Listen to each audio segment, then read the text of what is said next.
दोस्तों नमस्कार। आईपीएल को लेकर बीसीसीआई ने एक नया नियम बना दिया जिसको लेकर इंडियन फैंस और फ्रेंचाइजी के ओनर खुश होंगे। इंडियन प्रीमियर लीग 18वां सीजन साल 2025 में खेला जाना है, लेकिन उससे पहले मेगा ऑक्शन प्लेयर को आयोजित किया जाएगा, जिसको लेकर आईपीएल गवर्नर काउंसिल की तरफ से प्लेयर रिटर्निंग पॉलिसी का ऐलान कर दिया गया।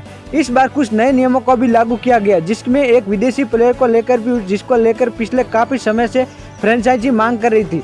आईपीएल में पिछले कुछ सालों में कई विदेशी प्लेयर ऐसे थे जो ऑक्शन में तो हिस्सा ले रहे थे, लेकिन सीजन शुरू होने से ठीक पहले वह खेलने से मना कर देते।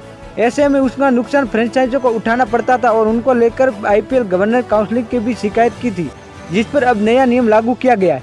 आईपीएल गवर्नर काउंसिल की तरफ से यदि कोई विदेशी खिलाड़ी मेगा ऑक्शन को लेकर कहीं अपना रजिस्टर नहीं करवाता है तो उसे अगले साल होने वाले प्लेयर ऑक्शन के लिए भी बैन कर दिया जाएगा। इससे साफ है कि किसी भी विदेशी खिलाड़ी आईपीएल के मेगा ऑक्शन में हिस्सा लेना जरूरी होगा। इस नए नियम के लिए सभी फ्रेंचाइजी और फैंस काफी खुश जरूर होंगे। पिछले कुछ सालों से कई ऐसे प्लेयर थे जो सीजन शुरू होने से ठीक पहले अपने वर्कलोड का बहाना देकर खेलने में मना कर देते थे।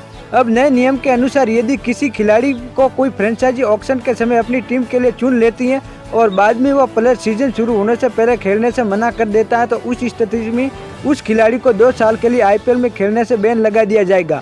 इसके साथ ही वह खिलाड़ी प्ले ऑक्शन के लिए भी अपना नाम नहीं दे पाएगा।